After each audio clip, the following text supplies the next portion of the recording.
Oh, that's loud. Lovely. Oh, Shilpi's here. So, yeah, thank you all for coming.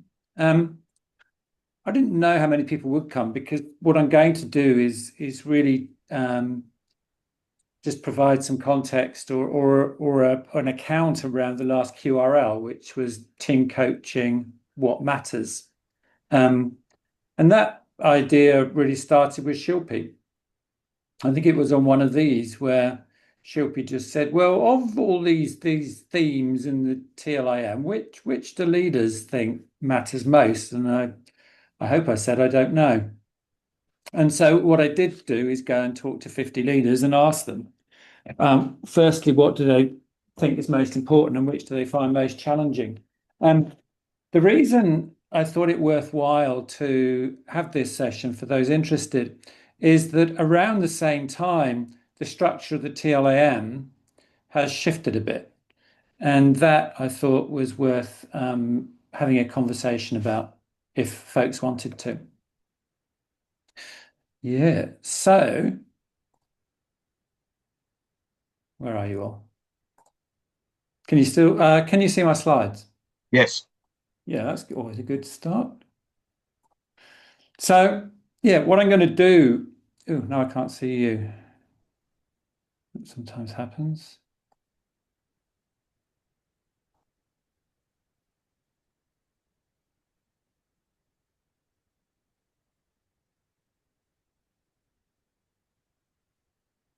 It's doing that really annoying thing. So I'm going to leave it off slide. And now you're over there as well. This is a bit annoying. Anyway, um, so this is what we're going to talk about. I am going to just share a few insights as to why or how the TLAM structure shifted a bit before then going into that conversation with the 50 leaders and make plenty of time along the way for folks to just make sense of it. That's the old structure, as you know. And if I think about the old structure already, and I imagine some of you may have been thinking the Sorry, same. Paul. Can You're anyone not see the showing it. slide? We can't see your slides. You can't see the slides now. We can see you. Well, that's nice. Yes, I'm having problems. How are we going now? Yep, they're back. Well, that's good. And you're in a nice place. You're over here and not over the whole screen. So let's see if it carries on working. So I did the logic behind this structure, as I've shared with all of you, is you don't want to do a session on team dynamics or have a piece on team dynamics and have to include all the stuff on communication and conflict and building trust, which is kind of part of that conversation. So that's why you've got that structure. But my own feeling is it is just a bit too complicated. It's also a little inconsistent because there's themes in there, but there's also sections. So you've got managing conflict and more managing conflict. It's really the same theme, but it's just looking at it in two different ways. Similarly with trust and building trust. As I said, I think it's a bit clunky. And also, when I counted them, there's actually 13 themes in there, and I really want to avoid the number 13 because it's quite unlucky. So what I ended up doing with the leaders when I thought, right, what do I actually want to ask them questions about, was I decided to ask them questions around the ones in the red boxes and separated out team alignment into task alignment, alignment around the task at hand, and team alignment, the rules that we're establishing around how we're going to work together. So from that emerged these 11 themes. They're kind of the same things that are in the original structure. As I said, task alignment and team alignment is separated out. Swift trust is still in there. It's just under trust, and more managing conflict is sitting under managing conflict. And I've just been a bit more open about it and called it dialogue rather than communication. So those are the 11 themes that I asked the leaders about. And around the same time as I was having those conversations with the leaders, restructured that into this. So those are the 11 themes, and that's how I've restructured them. Because when you look at that, the essential piece that's kind of emerged for me is the real thing that teams really do need to address, perhaps, before you go talking about team dynamics and managing conflicts and team alignment, is that it's helpful if there's a level of trust and it's helpful if they're good at dialogue. So it's a simplified version, which I think highlights dialogue and trust in a useful way. And then the other 9 themes I've just organized, distributed around the side and given them some categories. So future direction is around task alignment. What is it we're going to do in the future? Team alignment, how we're going to work together moving forward, and stakeholder relationships. A lot of that is about getting alignment around goals, objectives, and so on. The internal relationship stuff, team dynamics, managing conflict, managing diversity, and then the more structural stuff, which doesn't always show up in the team coaching literature around building teams, multi-team membership, and hybrid working.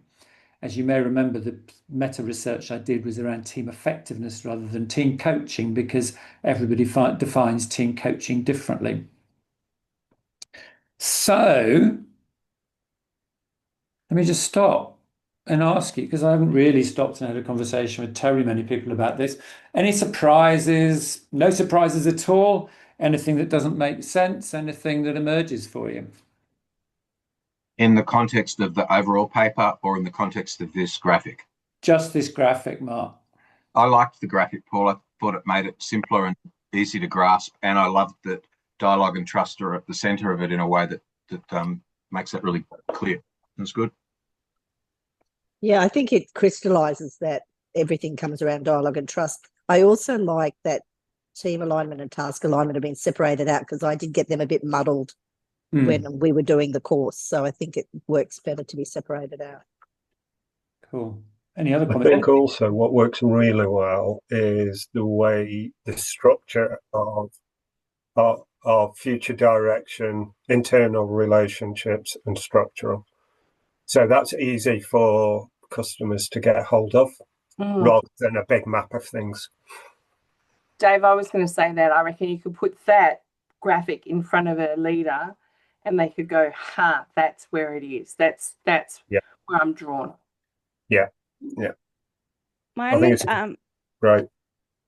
question, amazing, Paul. Well done. You know how we've always said you've got to meet the team where they're at and kind of work out like where it makes sense to start. Yep. Are we saying from this that based on the conversations and what we know, actually mostly more often than not, it makes sense to start with trust and dialogue? I would say the same as I've always said, which is, for me, it's more of a mental map than it is a definitive roadmap. But I think it's a useful mental map, and I think it's a useful map to share with the team. Whether that means we go and do some work on dialogue or trust or not is a contracting issue. So if the team say, and you agree, obviously contracting two-way, then it makes sense to go straight into having some sort of a conversation around task alignment. This isn't binary, right? If you may nevertheless be going into that conversation, paying attention to the levels of trust and quality of dialogue, and it may be something that you choose to bring up or you contract with the team to bring up. That's the intention. That was a great response. Thank you. Any other thoughts? Yeah, Jane. Well, can I ask you to just explain what you mean when you use the words future direction? Because I can look at that and I love it, but I can make interpretation of what you might mean. But I also hear in there's some external focus, so like the stakeholder relationships. Yeah. So what's your frame for that language? Yeah. Firstly, well, let me answer the question first. The future direction piece is when you get a team to sit around. Teams are groups of people who are aligned around trying to achieve something together. So the task alignment is about what is it that we want to achieve in the future, and the team alignment piece is about how is it that we want to be working together in order to achieve that task. And the stakeholder relationships piece, there's lots of different ways of framing all this, but when I think about stakeholder relationships, one of the most important aspects of stakeholder relationships is aligning around your stakeholders as well as internally around where it is you're trying to go. And so for that reason, I've put them all under future direction. I kind of hold those boundaries somewhat lightly. I mean, you could put, you could argue that team dynamics is future direction because we want to have a conversation around how we want our dynamics to be in the future, not necessarily what they are now. But that just emerged as I hope a useful structure, Jane. I don't think it's I think it can be challenged for sure. Thank you. That's helpful. Cool, I cool. really like it too, Paul. I think having, for me, dialogue and trust, I sort of thought of that as like the engine, and yes, you don't have to start there, but in the absence of that, some of the other parts become really difficult. And I love the fact that it's more of a mind map rather than having that hierarchical structure. The previous one didn't make that much sense, but this makes a lot more sense to me, and it's been my experience of working with teams as well. Cool. I'm glad you like it. It'd have been a bit awkward if you didn't. Get Candida. Candida. Oh, thank you. Yes, I like it too. It links a little bit to what Tamron and I kind of called it, like the pizza of things that we can offer up to people. So, like, what do you take? Which slice do you take? And what I like about that in particular, it kind of doesn't make you or us the specialists in those areas, but we offer this up to the people we talk to, and they can kind of pick where they eye falls, because nothing is more important than the other, because they are all arranged around. Okay, we know that trust and dialogue is at the heart, but you can fill that with anything, like you can make that into what you need. But the other things, like, is it the team membership or multi-team membership or hybrid working? Are these the things that we want to focus on? So you kind of offer this up as something to talk. What would you like to have more of? What would you like to have less of? So that's the one thing, and that there's no specialist in this, because they are as much specialists in the area as we are. And it's our knowledge that will have to come together that then creates the new thing. That's what I see in that. Lovely. So it's now the pizza model with a couple of olives in the middle. All right. Let's move on. So 50 leaders. So I spoke to 50 leaders. They were generally a pretty experienced lot. So on average, they had 20 years experience, not of leading, but of leading teams, and had led pretty big teams ranging from 6 to 3,000 people. Nominated, those 50 people were nominated by 7 coaches, including some of you. So thank you for that. The gender split was kind of reasonably even. I wasn't consciously sampling for gender, and most folks were Australia, I think, because with a couple of Luca and Kat nominated some folks from UK, but mostly it was folks from Australia. So anyway, that's the sample. The questions, I asked them first up an open question around what do you find most challenging about leading teams, and then took them into the 11 topics and asked them how important do you think it is, number out of 5, and how challenging do you personally find it? So how do you personally find it? And so there were lots of stories about, well, when I was younger, I found it this challenging, and now I find it that challenging. So the challenging number is more person specific. And then, is there anything missing in the model? Anything, if you think about those 9 things, I didn't show in the model, but if you think about the 11 topics that we've been talking about, is there anything missing? What I'm going to focus on here is those 11 topics piece, because there wasn't really much that came up in the challenging piece that wasn't in the model, and there really wasn't, and there really weren't any themes that were particularly missing either. So I'm not going to spend a lot of time on that. Sort of high level view first. People rated dialogue and trust together. If you took the average mark out of 5 at 96% in terms of importance, future direction 90%, and then structural and internal relationship 84%. breaking that down, dialogue was the most important, trust was next most important, which I was very happy about since we stuck them in the middle. Task alignment, 94%, stakeholder relationships, 93%. So the future direction piece was particularly the task alignment stakeholder relationship. And I wasn't surprised by that. I'm just interpreting that. But often when I'm working with teams, they really do want to get into the future direction stuff and are not necessarily so energized to spend time on, internal relationships. And so the team dynamics piece came out relatively low. Probably easier to look at that. So yeah, dialogue most important, trust second, fractionally ahead of task alignment, and so on. The challenge, the numbers were a bit different. I'll go on to the challenge in a minute. Interesting, trust is second. There's a whole literature around psychological safety, so that's not a surprise. Task alignment, Hackman and Wagman say, don't worry about team dynamics, just get the team focused on where they're going and everything else will look after itself. And task alignment did show up as important. Arguably, Peter Hawkins' stuff around his version of systemic, I think he's paying particular attention to thinking more broadly than the relationships in the room, to thinking about what's happening externally. So all of those things did show up as important, and they all showed up as important.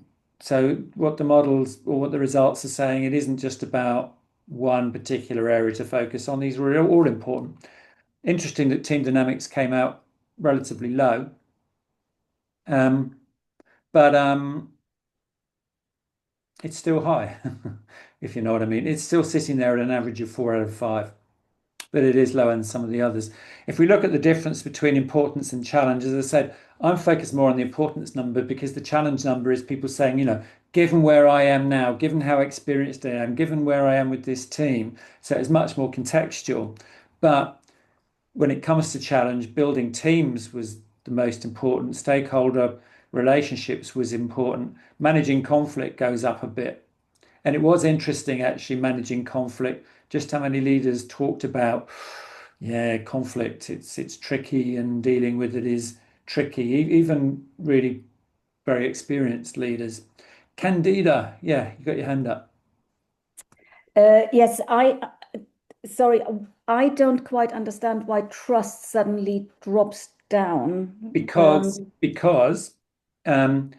people are saying they're important, but people were saying things like, but I don't think trust is all that hard to develop. I don't think it's all that tricky to get aligned around a common goal or vision. Less so with the dialogue piece. The dialogue piece is still sitting there at 3, but people really were, because I asked them to, answering differently around whether it's important or whether they personally found it something challenging. Whether their teams would agree with them or not is another matter, but that's what they said. Yeah, okay. No, that because I assume it's just a question of perspective as well with the trust. Because if I'm in a position of power, then it's easier to say it's not that important. Okay, thank you. Yeah, and there's no measurement, there isn't a measurement of kind of leader self-awareness going on here. It's just, as you say, it's perception. Shilpi. What were some of the challenges, or what did they talk about in relation to building teams? Just out of interest. I put a few quotes in the paper, not the newspaper, in the QRL. But when people talked about challenge, the two themes that really came up was shortage of just, it's a tough market, it's difficult to find good people, and that's not surprising. But the other one, which I really liked, just because it kind of sits nicely with the content of the what was the TLIM, is people saying, and our processes are really not very good for finding the right people. People said things like, people can shout really good in an interview, but it doesn't mean they're actually going to be any good when you recruit them. So there was a general frustration with how hard it is actually to choose the right person and how flawed interviewing is, etc. Okay, so they were looking at it like literally the mechanics of bringing a team together, finding the right people for the right roles, that type of thing. Yeah. Yeah. Okay. Thank you. So that's the sort of overview. I'll invite you now just to have a bit of a think, because what I'm going to do now is go through these 11 themes in some detail. Just have a think about when you look at that, what are you curious about? You don't have to say it out aloud, but just have a bit of a think about what are you curious about. And before I sort of take us into the whatever I'm doing with my fingers, the nitty-gritty. One thing that sticks out for me, Paul, is a comment you made on this slide about task alignment and not being that difficult. Mm. And certainly in my experience of working with teams, most people would say that until you ask them what the task is or what the purpose is. And then there's a divergence of what that actually looks like. And that's where the problem I find, I stumble across. Absolutely. And of course, I'm not doing that in this exercise. I think those are beautiful questions to ask team members to get us or to help the team become self-aware of just how aligned it is or not. But here again, I'm just asking people the question. Yeah, Vicky, you got your hand up? Oh, you've gone. I'm just curious.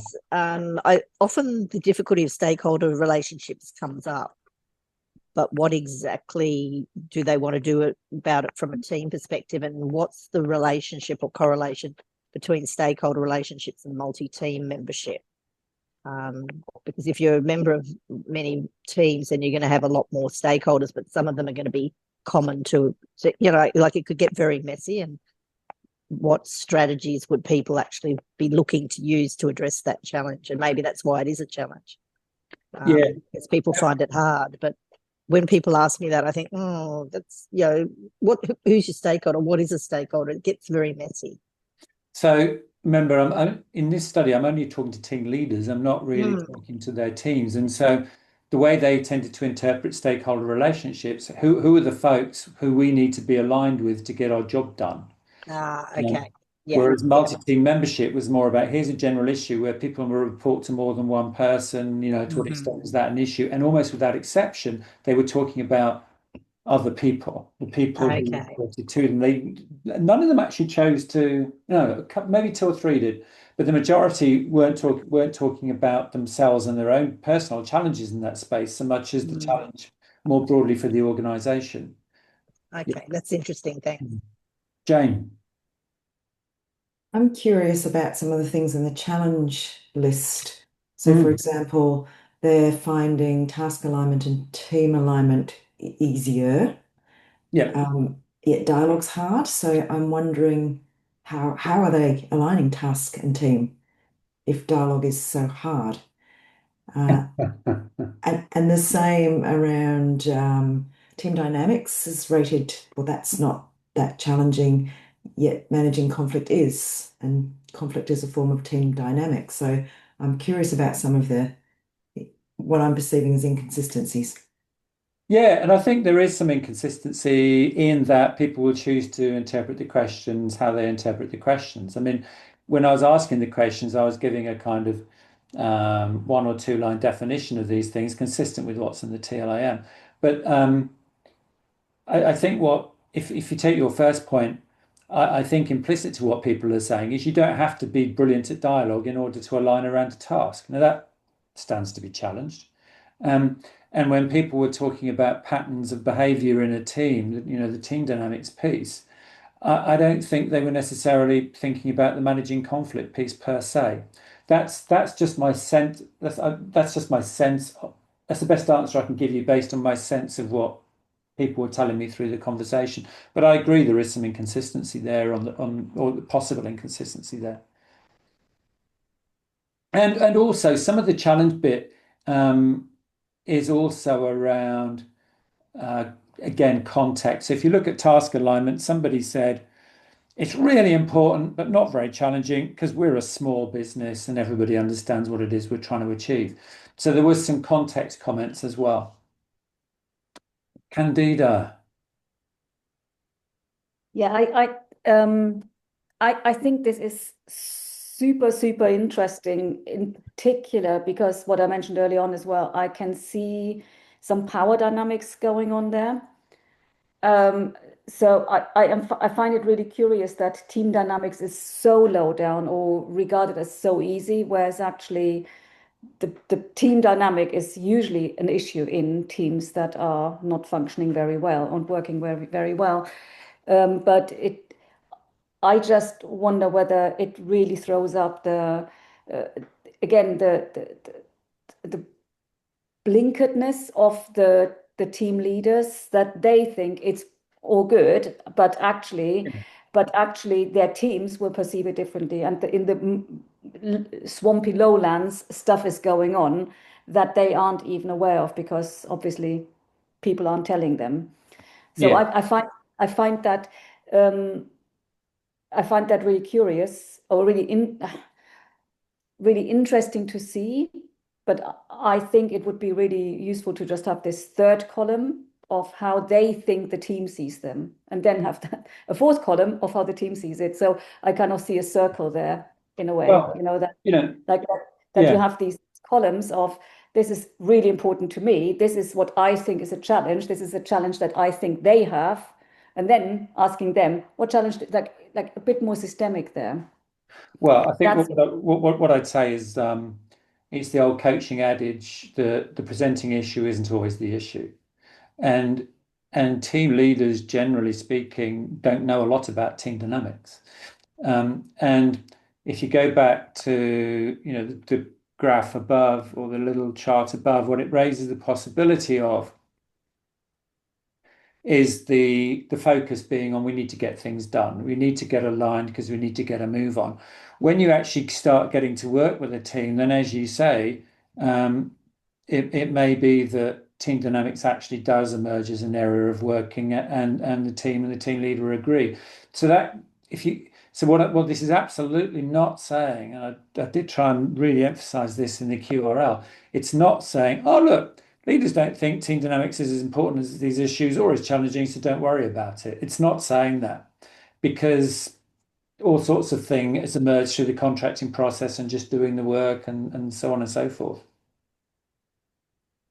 You know what that brings up for me? It's like this thing, how ready they are and how much they see this as something that's useful to them. This PWI, the Perceived Weirdness Index, that forgotten now who talked about that, but this thing that they don't see what's important really, and what could be really useful for them to work on. And if they are not willing to see that, then they obviously won't ask a team coach to work with them. But actually, it could really make a difference if they Yeah. chose a team coach to support them. But I think that's where, for me, where I see that gap, and I don't know whether that's true or not, but that's where I feel I perceive a gap. If they don't notice that team dynamic is something that's really, if you cater to that, if you really support people in that, then you might actually make things easier for your team and for Yeah. yourself. Well, again, it comes back to three Ps for me, and we talked about one of the debates being to what extent is a coach's job just to ask questions, and to what extent is it to provide more of a perspective. And I think, I keep quoting the Michael Kavanagh quote around individual coaching, which says you can ask all the questions you like, and on the basis that the answer lies within, but sometimes it just doesn't. And I think that's certainly true of team coaching, because if you've really spent a lot of time learning about team effectiveness, then you probably know more about how teams work than the leader does and the team does. That's not to say they don't have a great intuitive awareness, which you're not trying to leverage. These things are not binary and black and white, but you'll bring a perspective on these things that they won't necessarily have an awareness of, which says, again, it's a three-piece question. You may see your work as somewhat educational, and Clutterbuck used to, in his early definitions of team coaching, have the word education right in there. Anyway, I better get on. So let's go through them one by one. Dialogue. So the reason I'm showing this is to show you the spread. So with dialogue, everybody rated dialogue pretty much with a few exceptions, is 100% important. Everybody gave it 5 out of 5, except a few people who gave it 4 out of 5. The challenge piece, you've got more of an even spread. Again, some people, I'm just quoting out the QRL. So if it's a new team, it's going to be more challenging because people are trying find their own feet. Some people are saying, yeah, but I'm working with an experienced team right now, and our communication is great, so I don't find it so much of a challenge. So the challenge piece is more contextual. The importance piece is what people are saying is most important. Does that make sense? Yeah. Yeah. Trust, the numbers are similar. So important, somebody said absence of trust is a killer. When the organization makes promises it doesn't keep, that erodes trust. If you go back on your word or don't treat the team properly, disrespect them, don't value their efforts. So it's important. Easy to say, harder to achieve. So some people certainly do respect the challenge. Somebody who rated the importance lower. This is interesting. You're never going to get everyone to fully trust in an organization because some people just aren't trustworthy. So it's important, but it's not the be all and end all because some people are just untrustworthy. So you can hear a somewhat, I find that quite, I don't know, I thought it was quite funny, but a very practical perspective on it. Yeah. Were most people, so there was plenty of people who said it was challenging. Some people who found it less challenging. One person said, for example, I don't find it that challenging building trust. I'm very transparent and upfront with who I am and what the team needs and what our challenges are. It's 100% important, but it's not that challenging because we've been doing it for so long. And the bigger the team, the more trust there is, the easier it is to bring new members along. I give up an awful lot of myself to get that trust. So again, you can see this difference between trust as something that's important and trust as a challenge for some leaders who believe they're just very good at this. They're very good at demonstrating the behaviors required to get a team to develop that kind of those levels of trust in a team. Which one did you believe the most, Paul? Which one was the most compelling narrative for you? You mean the importance one or the challenge one? Is that with the question? Well, you were interviewing all these leaders and you're human and, I believed them all. But inevitably, I found myself in my head going, oh, I wonder what sort of level. You find yourself asking questions about this individual and how effective they are as leaders, and that's inevitable. Thank you for your honesty. But it's about holding that as, it's about dialogue, isn't it? It's about just holding that not as a judgment, but just as something that's going on for you.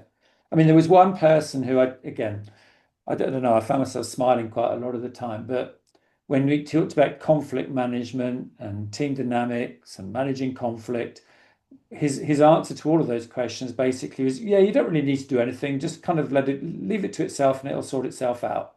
You don't want to make you don't want to make too much of an issue about it because that will just make things worse. So, you can imagine what the little voices in my head were saying. Because they do, don't they? Well, mine do anyway. But again, it was just asking questions. I'm watching Jane Porter's face say nothing at all. I'm happy to say I've got voices in my head as well. Yeah. Well, haven't we all? It'd be a bit strange if there were no voices in the head. Yeah. But again, it just comes back to this point about contracting is a two-way process, right? Task alignment, the scores there are pretty much just a shade below the scores for trust. So it showed up as through the perspective of these leaders as the most important one after dialogue and trust, which yes sits with Hackman and Wagaman stuff. If you don't have a common purpose, you can't set clear goals. If you don't have clear goals, you can't figure out whether people have the tools and resources they need to do their job. everything ladders back up to a common purpose.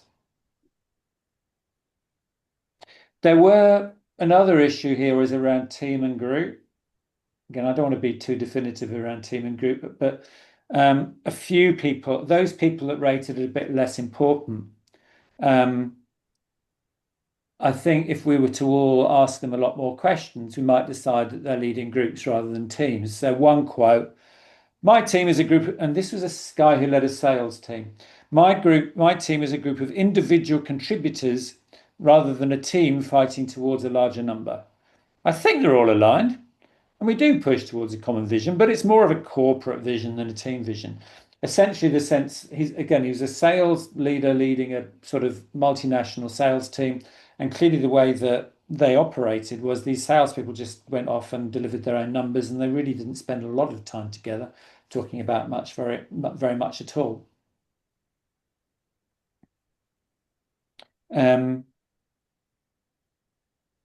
The challenge piece, the folks who rated it particularly challenging tend to be working in matrix organizations. This can be really challenging where I work because there's so many matrices, so many swim lanes, silo behaviors.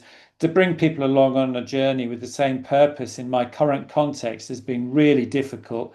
In a large organization, it's almost impossible. Whereas somebody else said, it's really important, but not very challenging because we're a small business. Everyone knows the objectives. That was someone who used to work in a big matrixed organization, is now co-leading his own startup with a staff of about a dozen. Yeah.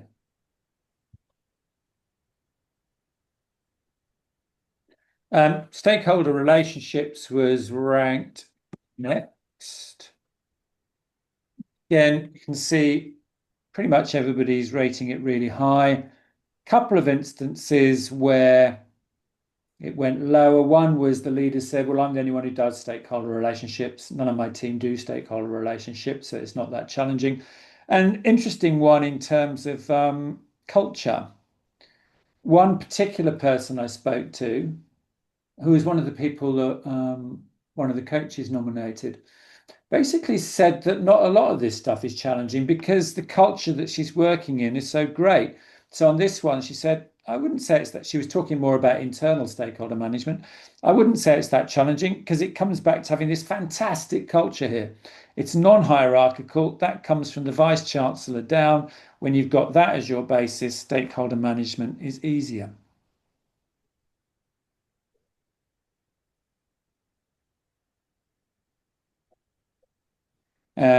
Yeah, the challenging piece. Some people said it's really challenging. How could people not say it was not challenging? Again, somebody said, if you've got the right people, it's a breeze. In other words, and I remember this person, what he's basically saying is, I've just got a great team. They're brilliant at stakeholder relationships. So for the time being, it's not much of a challenge for me.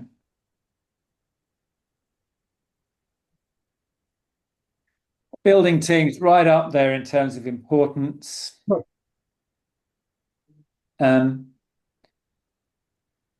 Some folks didn't rate it as that important, and it tended to be folks from government or quasi-government organizations who don't get to pick their teams anyway. And so you've got a quote like, I don't typically have the opportunity to choose my team. And if you can't choose your team, you just work a bit harder to make sure that the people that you do have grow into the areas that you're missing and people do the things that they're best at. So a perspective that says, well, it's not challenging recruiting teams because I don't get to recruit teams. So therefore, I'm more focused on the development piece than I might otherwise be. And the challenge piece we talked about. We talked about the challenge being around the market and just interview processes and so on. And then some people, one person said, I haven't had anyone leave in 4 years. So it's not very challenging at all. If you ask me a year from now and I had 50% turnover, I'm sure I'd say it was more challenging. Again, some interesting perspectives. One person said, I don't think there's such a thing as right people on the right team. Teams form and develop. You can have some people on the team that aren't very good, but you sometimes have to manage the best way you can. Getting your perfect team is a fanciful notion because one person moves and it's no longer a perfect team. So again, just some interesting mental models around the relative importance of recruiting the right people and working with the folks that you've got.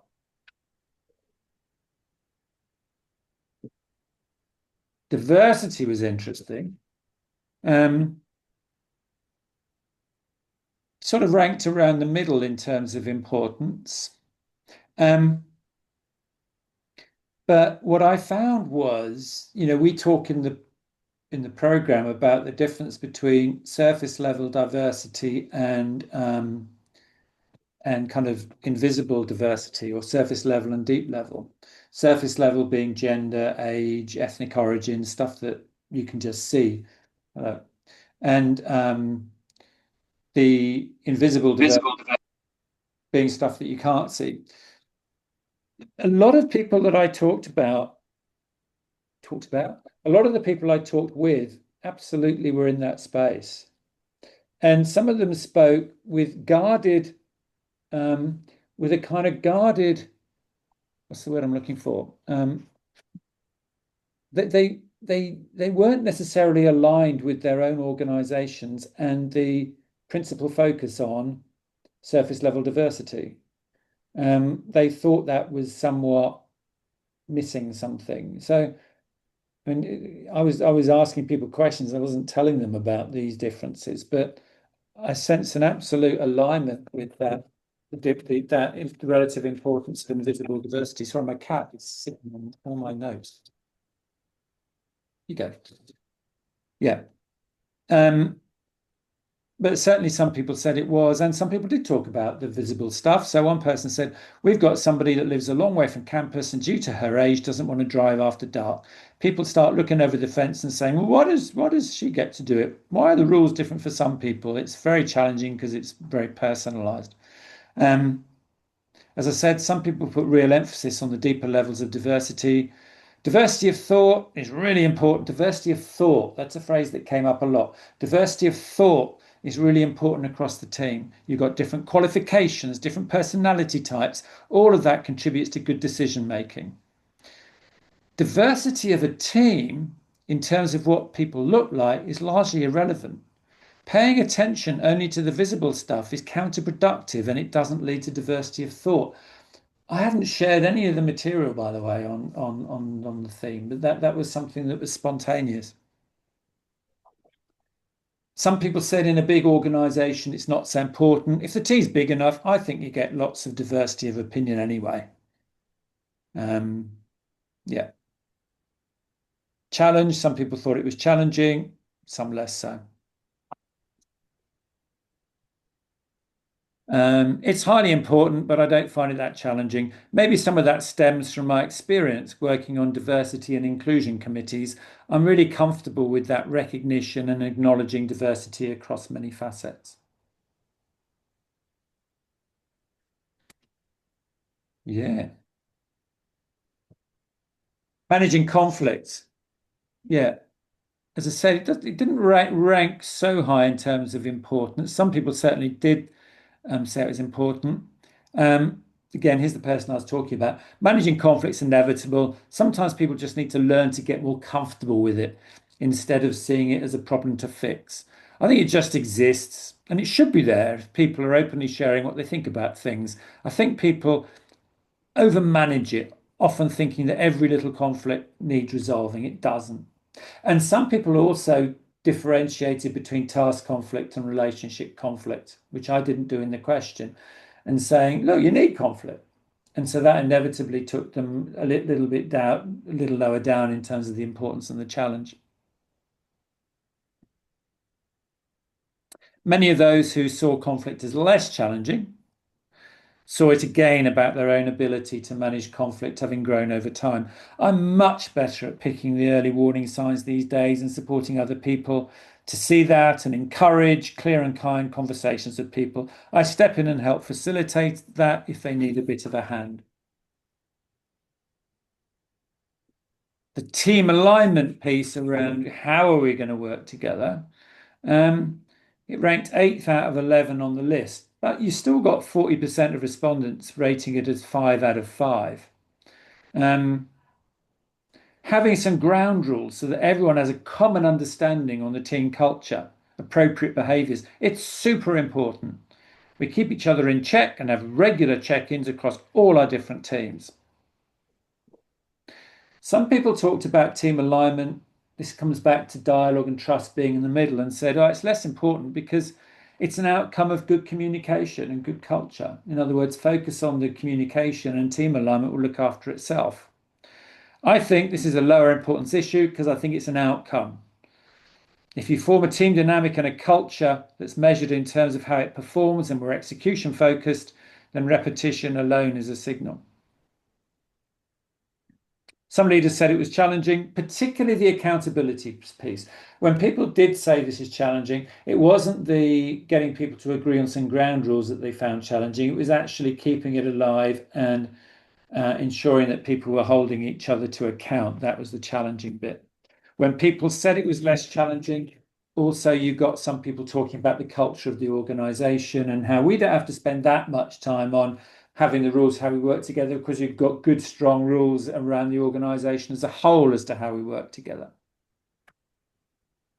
Hybrid working, a real dichotomy here of people saying, yeah, it's really important, and some people saying no.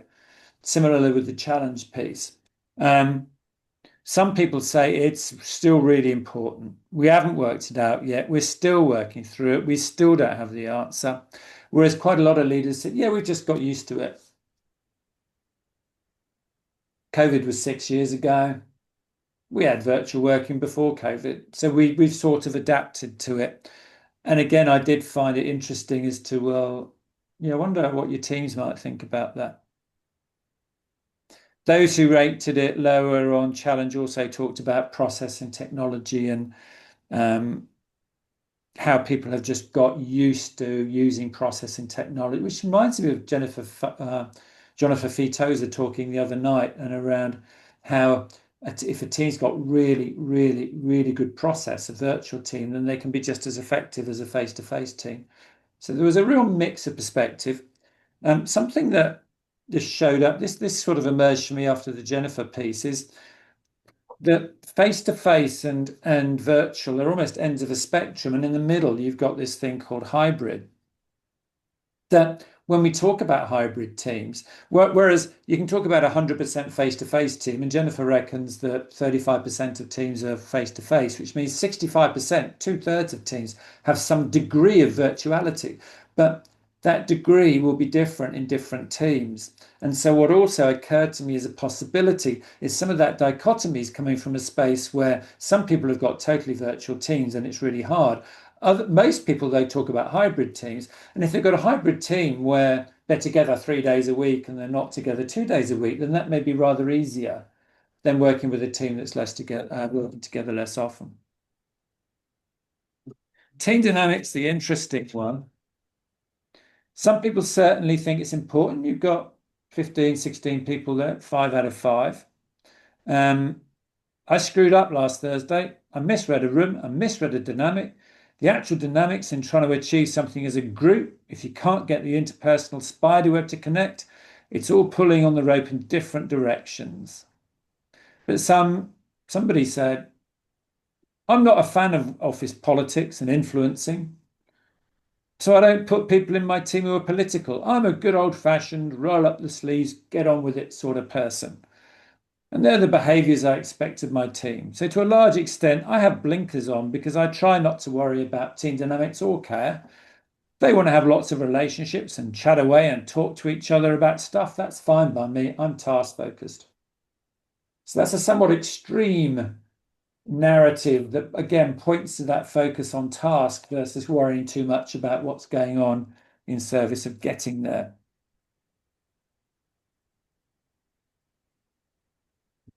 And finally, multi-team membership. This was interesting for me. Some people, very few people said, well, I don't have everybody on my team is just on my team.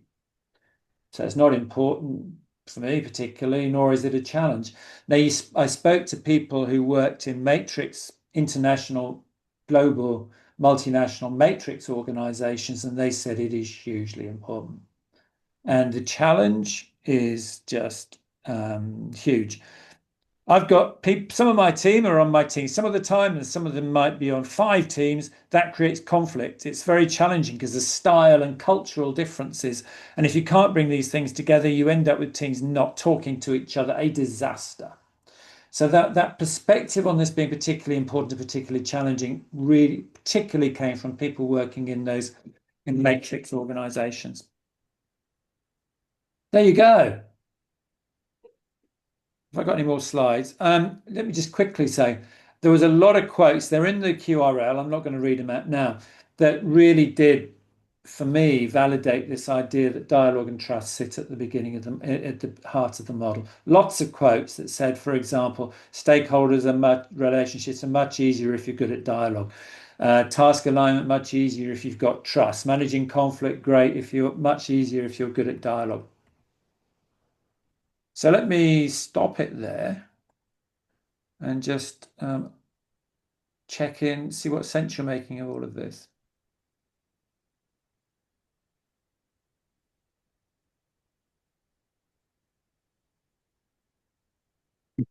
Just got a question. Oh, sorry, Mark. Did you No, want to go? No, go sure.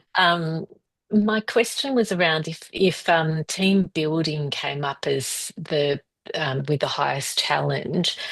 I'm interested to know how much work, just it's sort of a question for the group, really, how much work other team coaches do in team building in that sense of actually pulling together, helping leaders deal with that challenge of recruiting or finding team members.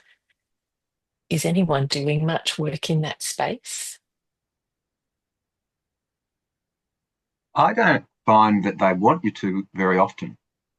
Mm. They don't see it as part of our job. They see it sort of, notwithstanding that it's a critical element of effective teams. But sometimes I'm finding that I'm coaching the leaders around making sure that they're giving it enough attention and that they're, like, for example, yesterday I was coaching a guy and we were talking about how big an issue it is that another team and the structure of the other team was compromising the performance of the business, and that he had effectively influenced the ELT to agree to a restructure where they're actually going to pull in a couple of new people to this part of this marketing team. And the conversation was around me saying to him, are you going to be interviewing these people? Because there's this crossover. And but to your point, I'm not often getting asked to get involved in that team building recruitment piece. What about the rest of you? I was going to say, in a past life, not anymore. yeah, right. I was going to say something, although just in reflecting on it, and when I was reading the paper as well, but more so today, it's just that it sort of draws out the vast differences in perspective of leaders and the opportunity for us to help them. Listening to some of the quotes and listening to the way they think about their teams and their function there's a lot being left on the table because of some of that narrow-mindedness, if I can describe it as such. So sort of for me, it sort of reinforces the opportunity for us as team coaches to actually significantly contribute to team outcomes. Anyway, it's just in my head. I mean, that's my experience as well. I don't think I've ever been asked to help a team with its kind of recruitment strategy. But to me, it feels a bit like a more extreme version of the team dynamics piece. That doesn't mean that there isn't some value that we can add there. But a lot of people define team coaching as coaching the team, and it doesn't include recruitment, which is why I don't think necessarily a huge amount of practitioners would even be looking to do that. I think it's an interesting one.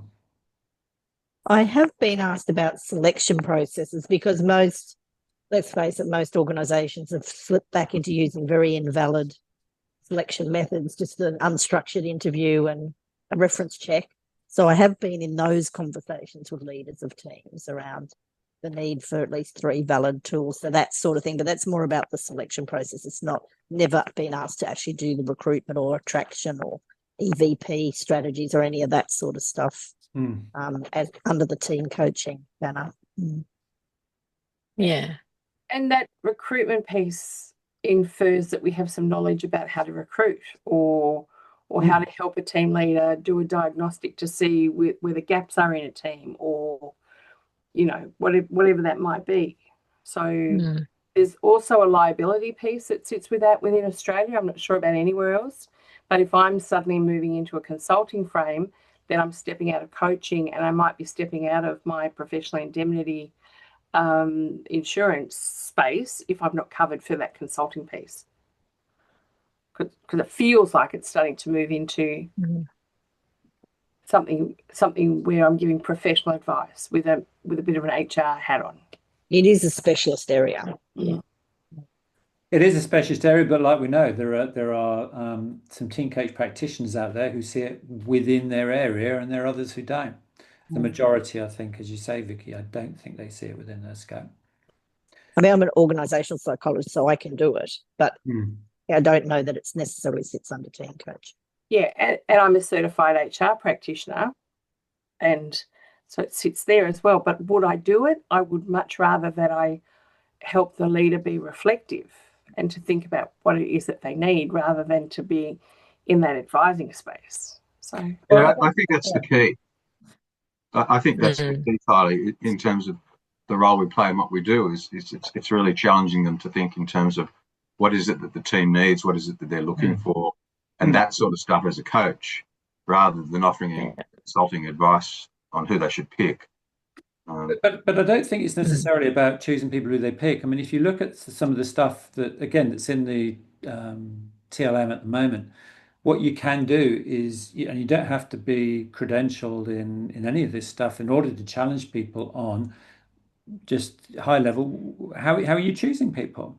The systemic perspective will have you asking questions like, and one of the leaders said this, it's not about picking someone who's just got the skills for the job.